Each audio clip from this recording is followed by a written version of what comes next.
네, 여러분 안녕하십니까? 골드스타의 황태규입니다. 자, 오늘 좀 경제 전반적인 얘기를 하려고 그래요.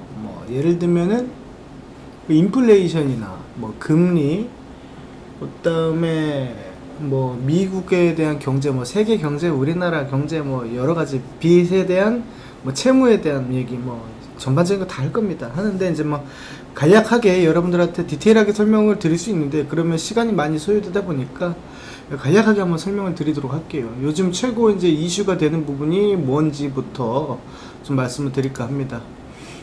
자, 일단 지금 얘기 나오는 것들은 뭐냐면 예전에 이제 예전이라기보다 최근에 이제 코로나 팬데믹으로 인해서 예를 들어서 증시가 이렇게 가다가 탁 해서 이렇게 올라가죠. 여기 더 이상 못 그리는데 계속 올라가는 그런 형식인데, 이게 언제까지 과연 갈 수 있을 것인가, 이런 얘기를 좀 하려고 합니다. 근데 지금 시기적으로 한번 볼게요. 지금이 2021년 6월, 오늘이 17일입니다. 맞나? 17일 맞네. 이렇게 돼 있는데, 지금 어저께였나요? 저 FOMC. 자, 잘 안 쓰지네요. 이 FOMC에서 금리를 2023년까지 2회 정도 금리를 어떻게 한다? 올릴 수 있다라는 거죠. 자, 이게 나오기 이전에 우리 그거 한번 알아볼까요? 과연 우리가 그 양적 완화, 경기 부양책에 있어서 이 양적 완화가 지금 들어갔는데, 코로나가 오고 나서 국가에서, 전 세계적으로 우리나라도 마찬가지겠지만, 국가에서 이제 경기 부양책을 하죠. 뭘 합니까? 돈을 찍어내서 계속적으로 배포라고 해야 되나? 뿌려야 된다. 이런 얘기인데, 이걸 계속 뿌리는 거죠. 이게 가장 이제 확실하고 간단한 방법이니까 이렇게 하는 건데, 예전에 리만 브라더스 때, 그때 3년 동안에, 이 3년 동안에 퍼부었던 머니, 이 돈들, 요게 어떻게 됐냐면요, 요게 이제 이 규모가 최근에 코로나 터지고 나서 약 3개월 만에 돈 풀어놓은 거하고 돈 풀어놓은 거하고 같은 수치의 돈을 풀었다라는 겁니다. 3년 동안에 풀어놨던 돈의 양을 3개월 동안에 풀고 추가적으로 더 풀었다는 거예요. 추가적으로 돈을 더 풀었다는 거죠. 이렇게 리만 브라더스 때, 이때 이제 3년 동안에 풀어놨던 거를 시간이 가면서 뭐를 합니까? 점진적으로 이거를 회수를 하게 되겠죠. 점진적 회수를 하게 되는데, 그 부분에서 우리가 테이퍼링이라는 단어를 쓰게 되죠. 이 테이퍼링이라는 건 뭐냐면요, 그동안 풀어놨던 그 돈을 회수하는 데의 목적도 있지만, 추가적으로 더 풀더라도 그 돈줄을 점점점 조여서 수도꼭지 잠그듯이 조여주면서 회수에 대한 방향으로 가겠다라는 겁니다. 왜 이런 일이 벌어지는 것인가? 여기에서는 이제 예를 들어서 리만 브라더스 때 그렇게 망가졌다가 경기가 하락을 했다가 경기가 이렇게 상승을 하게 되겠죠. 그럼 이게 경기가 상승을 하면은 뭐가 됩니까? 물가가 오르게 되죠. 다시 얘기해서 인플레 현상이 일어난단 말이에요. 그러면은 경제가 제대로 되면서 활성화가 되면서 소비 욕구도 늘어나고, 그 다음에 물가가 올라가고 경제가 정상화로 돌아간다는 얘기죠. 그렇게 되면 어떻게 돼요? 금리가 따라서 올라간다는 거예요. 금리가 따라 올라간다는 건 뭐야?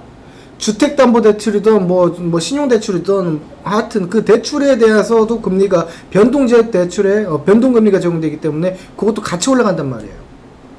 그래서 결국에는 풀어놨던 돈을 회수하는 방안이 자연스럽게 만들어진다, 이 얘기죠. 결론은 지금 그 얘기가 지금 계속 되고 있다라고 보시면 됩니다. 다시 얘기해서 리만 브라더스 3년 동안 풀었던 규모만큼을 3개월 동안 풀어버렸고, 그거를 회수를 해야 되는 상황이 됐다라는 거죠.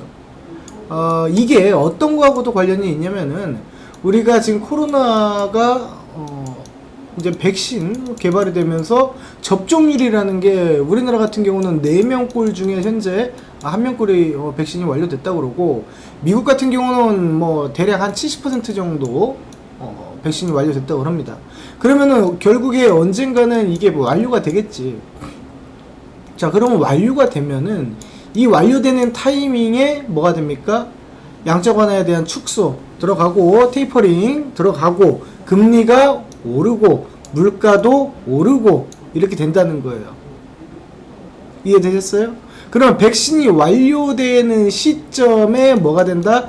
금리가 상승이 돼서 결국 가계부채, 이 기업부채, 이 부채에 대해서 파장이 일어날 수 있다라는 거죠. 결국 이게 돈을 갚아야 되는 문제니까 그렇다는 거예요. 지금 부채에 대해서 사상 최고치 얼마다 이런 얘기 나오죠. 그런 거죠. 특히나 지금 부동산 가격, 아파트 가격이라고 그냥 간단하게 표현을 하겠습니다. 부동산 가격이 지금 문재인 정부 들어오고 나서 20회 정도 부동산 정책이 나왔어요. 죄다 실패해버렸습니다. 그리고 나서 어떻게 됐어요? 천정부지로 지금 계속적으로 부동산 집값이 오르고 있다라는 겁니다. 근데 비단 우리나라만의 문제는 아니에요. 현재 미국이라든지 중국이라든지 계속해서 얘네들도 집값이 오르고 있고, 특히나 집값이 저렴하다는 독일의 수도권도 같이 올라가고 있는 그런 실정입니다. 물론 OECD 국가 중에서 우리나라 집값 상승률은 약 14위 정도가 되기 때문에 조금 덜 올랐다라고 볼 수도 있는데, 그렇지 않아요. 이거는 이제 OECD 국가에 대한 평균치를 얘기하는 거고, 기간 대비해서 오름폭은 우리나라가 굉장히 큽니다, 지금. 그렇기 때문에 영끌 B2 해가지고 여기다 부동산에 투자했던 사람들의 월 상환 비용이 굉장히 부담이 될 것이다 라는 거죠. 근데 상환을 하려면은 뭐가 있어야 됩니까? 일을 해서 돈이 있어야지만이 갚을 수 있겠죠. 근데 실질적으로 우리 실물 경기 한번 알아볼까요? 이 실물 경제, 우리 실물 경기가 현재 고용률이라든지 청년율, 취업률 요런 것도 굉장히 안 좋아져 있는 상황이란 말이에요. 근데 이거 빚을 지금 쉽게 얘기해서 돈이 없는데 빚을 갖게 되는 그런 현상이 올 수 있단 말이죠. 그렇다면 국가에서는 이거를 그냥 놔둘 것인가? 그렇지 않다는 거죠. 결국 금리를 점진적으로 우리나라도 오르게 될 거예요. 만약에 올해가 지금 2021년인데 올해 하반기 때 저는 한번 오른다고 봅니다만, 혹시라도 이때 안 오르게 되면 100% 2022년 내년에는 반드시 금리가 올라가게 됩니다. 그렇게 되면은 우리가 어떻게 생각해야 되냐면, 우리 지금 뭐 하는 사람들입니까? 주식하는 사람들일 수도 있고, 어찌됐든 경기에 대해서 투자를 하는 사람들이라는 거죠. 그러면 빠르면은 올해 하반기 또는 내년 상반기부터는 어떻게 해야 됩니까? 비중을 대폭 축소를 시켜야 되는 상황이 도래할 수 있다라는 거예요. 이해되셨죠? 그런 맥락인데, 지금 보시면은 우리나라 그 종합지가 지수가 지금 코스피 역대 최대치를 갱신한다 어쩐다 이런 얘기 많이 나오고 있는데, 근데 그 최대치를 갱신하는데 이 갱신하는 최대 주역이 누굽니까? 개미예요. 개미가 오르는데 그래프로 잠깐 흐름 말씀드리면은 뭐가 한번 깨졌다 치고 대충 그릴게요. 근데 올라와서 이렇게 가는데 이렇게 올라가야 되거든? 그러면 이 부분에서 뭐가 일어나야 됩니까? 이렇게 올라가려면 이 폭에 대한 상승분을 누가 끌어줘야 되냐면은 최소한 두 개에 대한 주체가 일어나야 돼요. 이 최대한 두 개에 대한 주체가 일어나야지. 개미가 끼든 말든 그거는 상관없습니다. 두 주체가 끌어올려야 되는데 지금 어떤 상황입니까?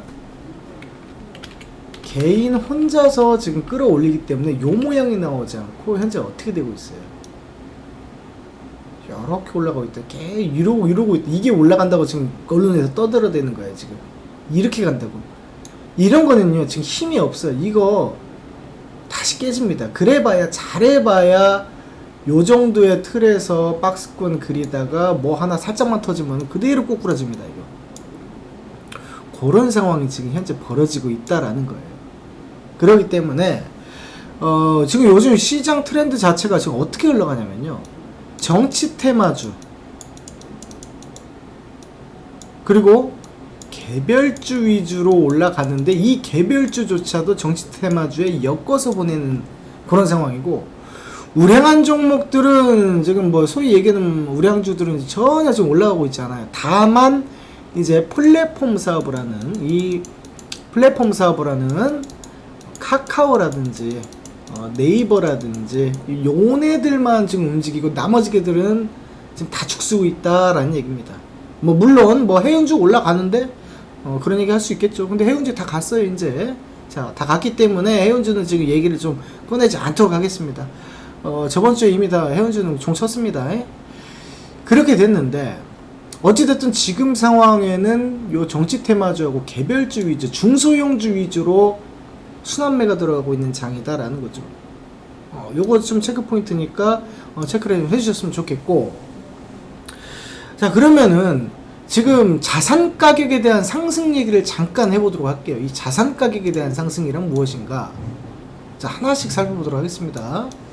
기본적으로 지금 대표적으로 자, 부동산, 자, 그다음 주식, 자, 그다음에 원달러 환율이라고 칠게요. 뭐 근데 얘는 조금 이제 우리나라 수출 국가다 보니까 변동이 좀 있는 거고, 원자재, 자, 원자재, 뭐 기름이나 뭐 이런 것들. 그다음에 또 뭐가 있을까요? 우리 뭐 인플레 관련해 가지고 뭐 식료품이라든지 여러 가지 생필품, 이런 것들 지금 다 올라갔어요. 주식 올라가고, 부동산 올라가고, 원자재 올라가고, 생필품 가격, 물가 다 올라갔습니다. 지금 인플레라는 거지. 요렇게 돼 있는 상황에서 이제 자산 가격이 뭐가 꼈다? 버블이 꼈다라는 거예요. 거품이 많이 꼈다라는 거죠. 국채금리까지도 현재 올라갔다가 다시 내려오는 그런 상황이긴 한데, 이게 작은 틀의 박스를 지금 이루고 있는 설정이기 때문에 이 버블이 한번 터질 때가 됐다라는 거죠. 언제? 올해 하반기부터 내년 상반기에 터질 수 있다라는 거기 때문에 투자하시는 분들 같은 경우는 조심을 해야 되는 상황이 올 수 있는 거고, 그렇다면 어디에 투자해야 되는가? 주식으로 치면은 인플레 관련주, 물가 관련주에 좀 들어가줘야 되는 거고, 그 다음에 이 국채 또는 이제 뭐 지방채, 국채 뭐 여러 가지 있지만 뭐 CP도 있고, 요런 채권하고 인플레 관련하는 것들 하고 이 원자재 같은 것들, 요런 것들 좀 잘 봐주셔야 된다는 거죠. 근데 이 원자재도 좀 조심해야 되는 게, 우리가 지금 원자재를 크게 얘기해서 이 금하고 기름, 원유로 좀 표현을 할 수 있는데, 얘네들 같은 경우는 지금 약간 이제 상승이 좀 올라왔기 때문에 조금은 부진할 수 있어요. 그렇기 때문에 지금은 뭘 봐야 된다? 인플레 쪽으로 조금 계속적으로 봐주시는 것이 좋다라는 거죠. 그리고 아까 정치 테마주라고 얘기했는데, 정치 테마주가 우리가 빼놓지 말고 봐야 될 게 뭡니까? 일자리 관련주. 아까 청년 고용률이라든지 뭐 이런 거 말씀드렸죠. 일자리 관련한 것들. 그 다음에 주택 공급, 아까 부동산 얘기했습니다. 이 주택 공급을 하는 데 있어서 건설기자재 요쪽으로 반드시 좀 체크를 해주셔야 되는 그런 상황이 와버렸어요. 그래서 요쪽으로 좀 봐주셨으면 좋겠고, 뭐 원하는 뭐 이거는 하도 뭐 등락에 따라서 다를 수 있으니까 좀 빼도록 하겠습니다. 결론은 뭐냐면 지금 목전에 거의 다 왔다. 파티가 끝나간다. 파티를 하반기부터는 조심하자. 다만 지금 현재 6월 17일입니다. 6월 17일이니까 적어도 9월달 때까지는 괜찮아요. 우리가 이 9월 시장까지는 어느 정도 개별주 위주, 그 다음에 테마주 위주, 정치 테마 뭐 이쪽으로, 그 다음에 인플레 테마 이쪽으로, 건설기자재 테마 이쪽으로, 요 정도는 봐주셔도 계속적으로 무방하다, 아니 좋다라고 다시 한번 말씀드리겠습니다. 그래서 그렇게 되는데, 이 9월 이후가 중요하죠. 이 10월서부터는 조심하자라는 얘기를 드리도록 하겠습니다.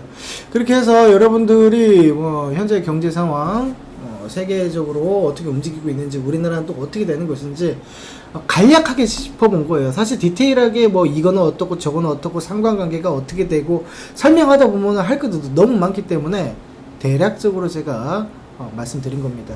그래서 오늘 요거 한번 그냥 그렇구나, 어떻게 해야 되겠구나 하는 그런 전략적인 측면에서 여러분들이 한 번 더 생각할 수 있는 시간을 좀 가지셨으면 좋겠습니다. 자, 그렇게 해서 이번 시간 이렇게 마치겠습니다. 지금까지 골드스타의 왕태기였습니다. 감사합니다.